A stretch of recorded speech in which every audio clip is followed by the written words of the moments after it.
Sports Development, as organizers of the Rising Star Football League, say the tournament will be returning to Abuja for the second season.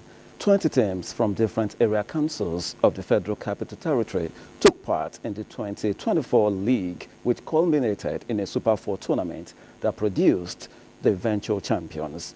At a press conference in Abuja, organizers revealed the 20-team format will be retained this year, with 3 teams to be relegated to give way for the injection of 3 fresh teams who will first compete in the qualifiers for the available spots. Initially, we had a plan of doing Abuja Lagos edition, but we wanted to make sure we focus on, because Abuja already we have laid the foundation. It was more like a walk in the park, but Lagos was going to be extremely very difficult as it is now. We are going to come back to Abuja where we've laid the foundation and where we know everything is going to be lighter for us for now. We had a lot of facilities that matches were played but couldn't be televised. Not because the matches didn't hold, but because they were not standard enough. So that's what we are working on now. The better the venues, the better the players, and more media coverage for the players.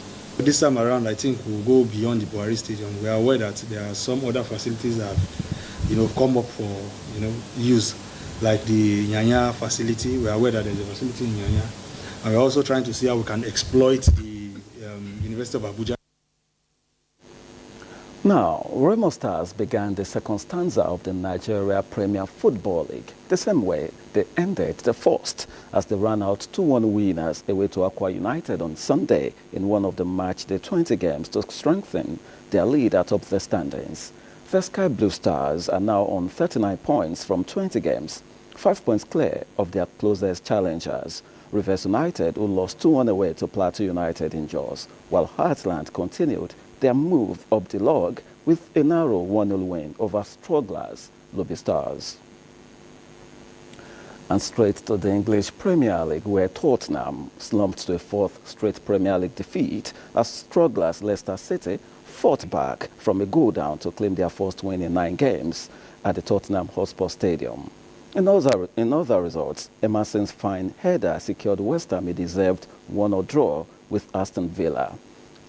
And that was at Villa Park, while Brentford marked Thomas Frank's 300th game in charge with a 2-1 win over Crystal Palace in wet and windy conditions at Selhurst Park. The match between Fulham and Manchester United is now in its second half, and the last time we checked, it was still goalless, with Fulham dominating the game. All right, let's move away from football and straight to tennis, as Yannick Sinner, the world #1, defended his Australian Open title on Sunday, comfortably defeating Alexander Zverev 6-3, 7-6, 6-3 in the men's final to secure his 3rd career Grand Slam title. Sinner became just the 8th player in the Open era since 1968 to win the first 3 Grand Slam men's singles finals he has contested. Just over a year ago, Sinner hadn't won a Grand Slam title. He was still a promising youngster, unproven but earmarked for great things. Now, the 23-year-old is the first Italian player to win 3 Grand Slam titles, 2 at the Australian Open and 1 at the US Open. And he has been the dominant player on the men's tour since he gained the mantle of world #1 in June 2024. And that's our bit on sports. Let's now return to the duo of Ogo and Claire.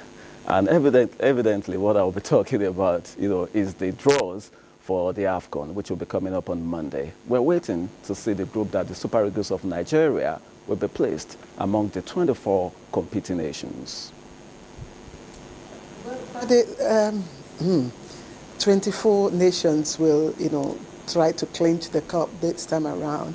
And we hear that the pot is, of course, drawn according to the ranking of, the countries by FIFA. And Nigeria, of course, is on the hot pot. Of course, South Africa is also on another hot spot. Well, I don't know. I think we just keep our fingers crossed, whichever way it goes. We're hoping that that the Super Eagles will do us, proud this time around. I don't know what Ogo is thinking. Ogo, I'm sure you're thinking about the Premier League. Well, no, it's on the AFCON draws, okay. Which is taking place tomorrow. And I know Nigerians can't wait for December. All eyes will be on Morocco. Like they say in sports, 24 countries are going to lock horns. Is that right, Bade? Very correct. And to be the best, you have to beat the best.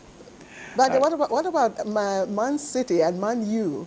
It appears that Man U's woes continues this evening. I don't know, playing draw. They are currently playing Fulham, and let's see how that is going to pan out. But at the moment, the last time we checked, it wasn't really, they were not at their top performance. So it could go either ways. That's football for you. But for Manchester City, they beat Chelsea on Saturday, and that was huge for them. All right. Ogo, over to you. All right, Bade, thank you very much. And of course, our sports loving Claire. Thank you.